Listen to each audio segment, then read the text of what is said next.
आज हमने अल फातिमा स्कूल में कल्चरल एग्जीबिशन डे मनाया है और हमने इसमें मुख्तलिफ खाने की चीज़ें प्रेजेंट किया। साथ साथ हमने इसमें जो चीज़ें हैं जो कि हम पहले इस्तेमाल करते थे उन चीज़ों का हमने यहाँ पे प्रेजेंट किया। खाने की चीज़ों में हमने प्रपू, सफुर, टोबले, खुरबा, अज़ो, कुल्चे ऐसे चीज़ें हमने प्रेजेंट किए।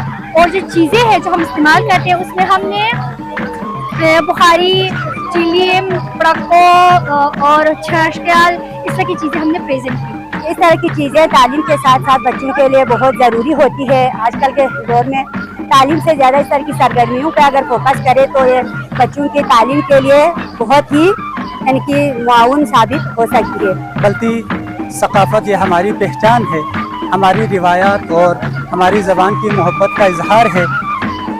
सकाफ़त लिबास और मौसीकी का नाम नहीं बल्कि एक तर्ज़ ज़िंदगी है। तो हमें अपने आइंदा आने वाली जो नस्लों को अपने जड़ों से जोड़ने की ज़रूरत है और ये सकाफ़ती जो तक़रीब है ये इस हवाले से एक बेहतरीन इनिशिएटिव है। पापड़, बर्गर या दूसरे जो फास्ट फूड आप जिसे कह लें, खाने को ज़्यादा तरजीह देते हैं जो कि सेहत के हवाले से भी काफ़ी मुज़िर है।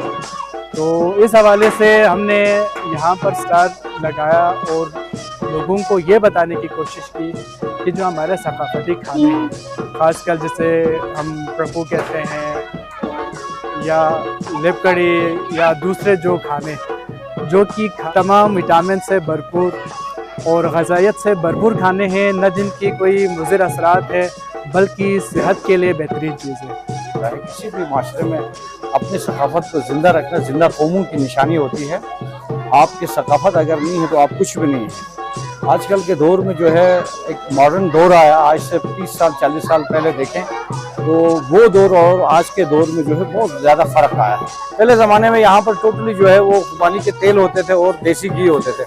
आज आप देखें तो यहाँ पर किस्म किस्म के दुनिया जहाँ के जो है 2 नंबर ऑयल जो है उसमें मिक्सिंग करके यहाँ ला के गिलगिस्तान के आवाम जो है वो खाने पर मजबूर है। सकाफ़त किसी की भी पहचान होती है तो मेरी तरफ से हर एक के लिए पैगाम होगा कि ज़्यादा से ज़्यादा अपनी सकाफ़त को ज़िंदा रखने की कोशिश करें।